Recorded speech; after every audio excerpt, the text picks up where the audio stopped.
I'm in the shed at the moment, and I'm just preparing the beginnings of two pictures based on nighttime scenes. This first one is an old-fashioned horse and carriage, and a very beginnings of a motorised vehicle next to it. Very misty, wet. It's going to be quite dark, all blues. I think the important parts of this are the horse's ears. I'll just go in quickly. The horse's ears, which will stand out against the sort of lighter background, which is the inside of the motorised vehicle. The man's hat, top hat, that sets the scene for it being well over 100 and odd years old. And then against the dark blues, which will be quite misty, there'll be some lights. So I've put them positioned where the lights are going to be, two there, one on the front of the motorised vehicle, some lights that would be up in the they could be traffic lights or lights from buildings that are in the misty buildings there, and the downward marks are going to be where the lights are casting reflections on the very wet road. So that's as much as I'm going to do before I will put some resist on, some so that the whites will stay white before I start painting. After doing the pencil drawing, I have painted the white areas with a blue mask or any form of masking liquid that you have got, because I have to leave that to dry thoroughly before I paint over it.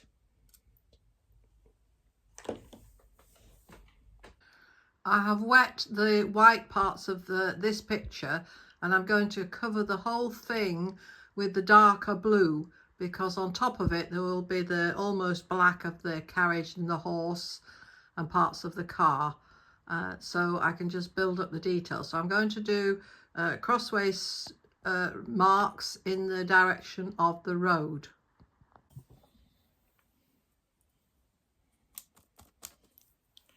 So I'm going to paint in the direction of the road. I've got some diagonal lines to guide me, and the white areas you can see I painted with the masking fluid, so they'll still remain white.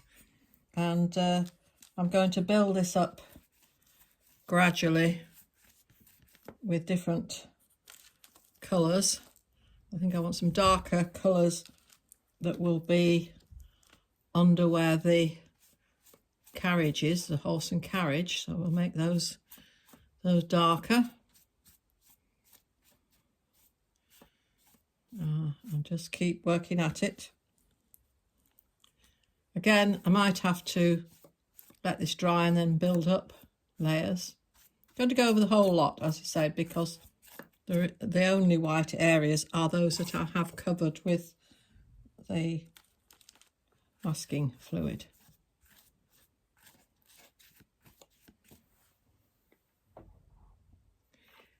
Here I've painted the road in various shades of blues and greys, but I'm now, having dried it, putting more masking fluid on to keep some of these greeny blue areas that I've painted. So I'm still going in the direction of the road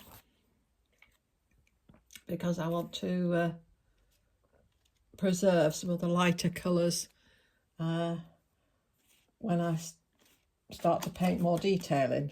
Probably enough now, so I just need to dry this and then start to paint more detail.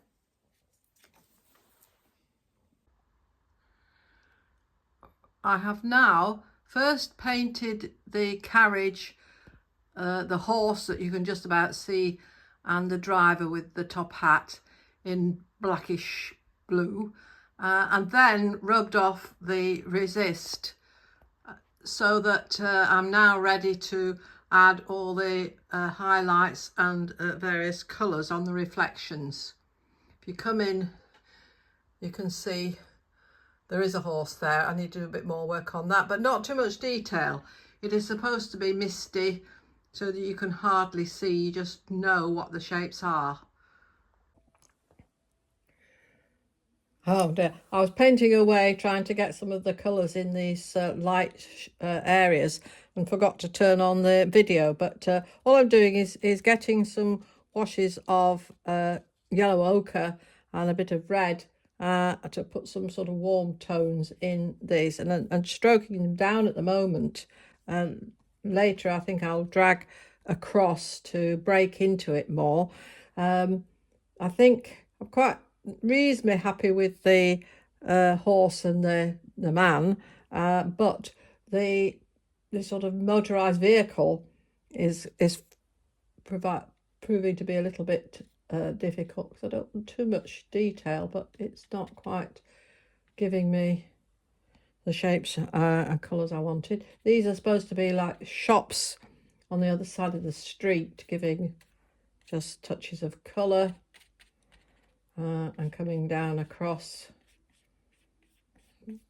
maybe that's what I'm needing, some downward strokes of the yellow ochre, cutting across these.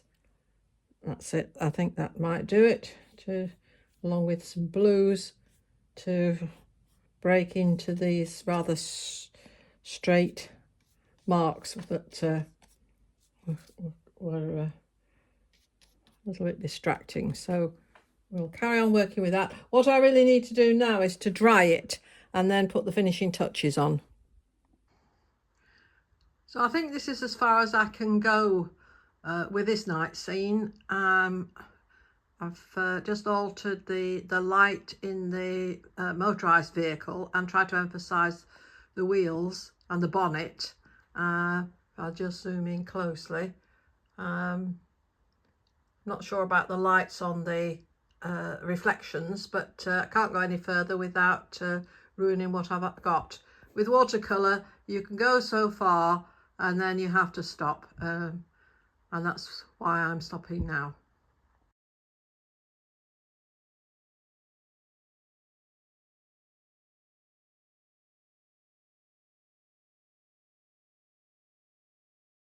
Second night scene that I've just drawn up is a little bit more detailed. They are sort of, I would say, Eastern style buildings with domes, a lot of them, and quite dark in blues, almost going to blacks, I think.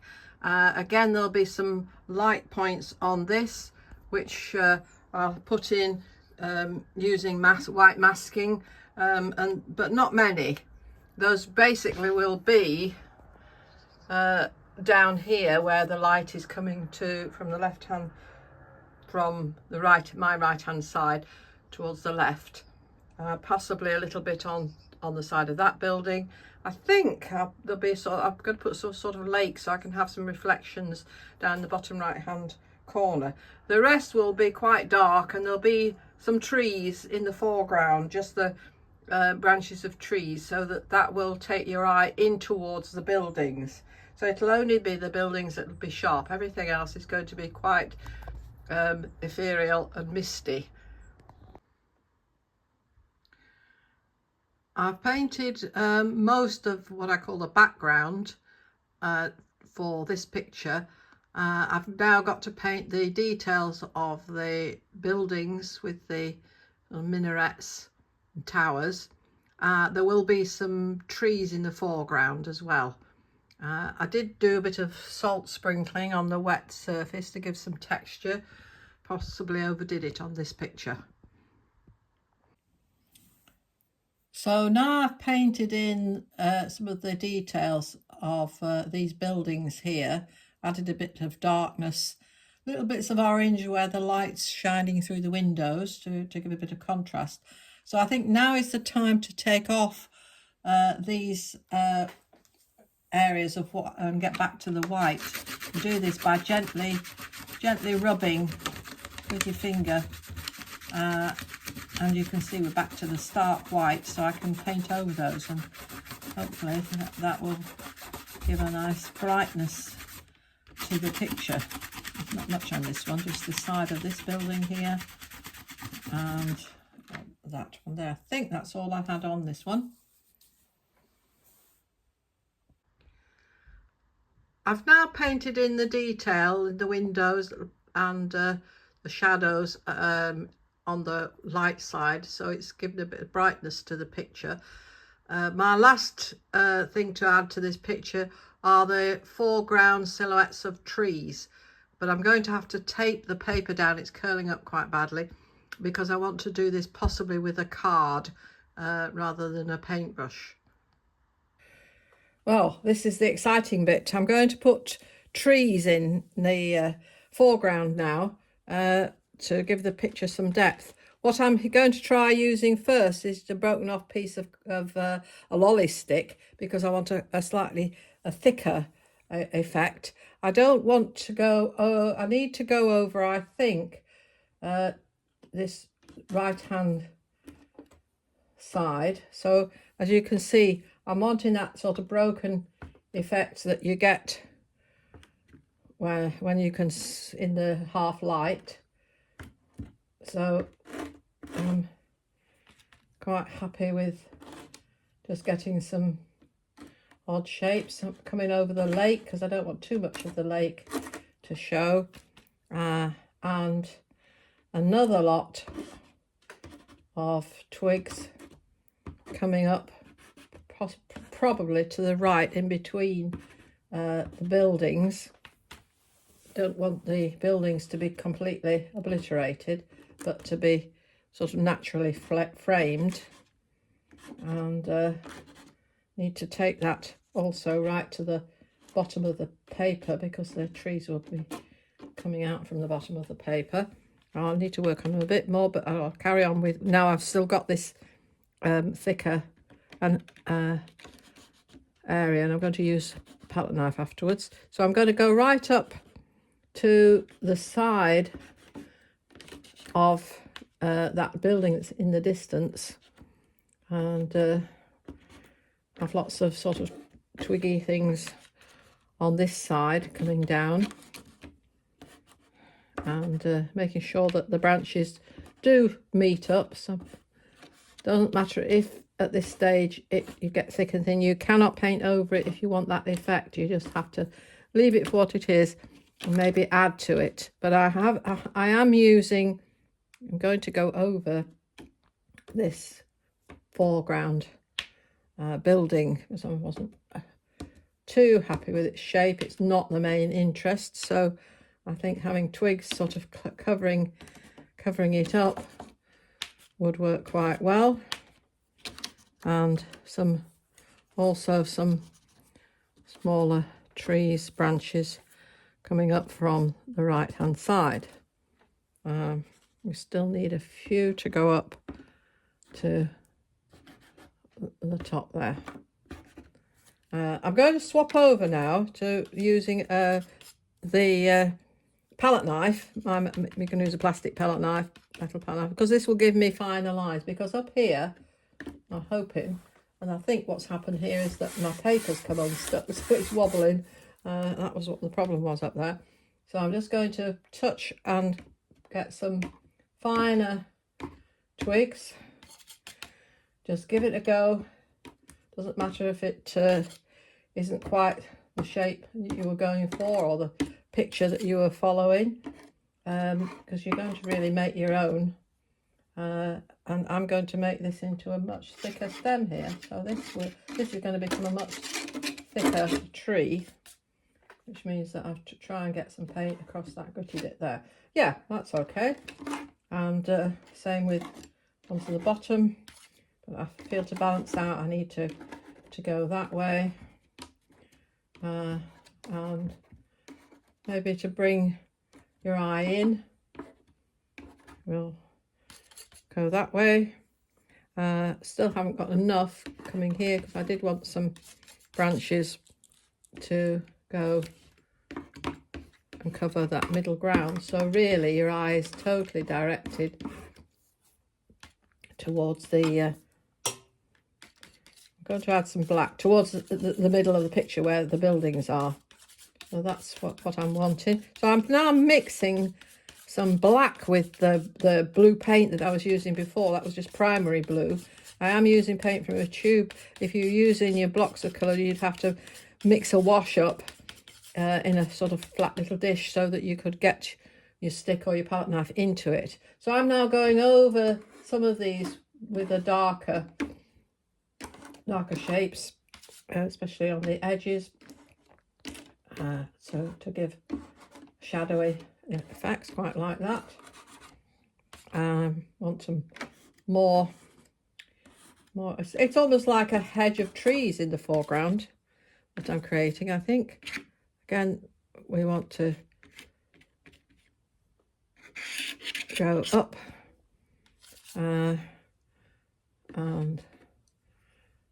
might have some leaves on that one. It's not looking very tree-like at the moment, but we can add some branches. Maybe I need to do some slightly curved branches.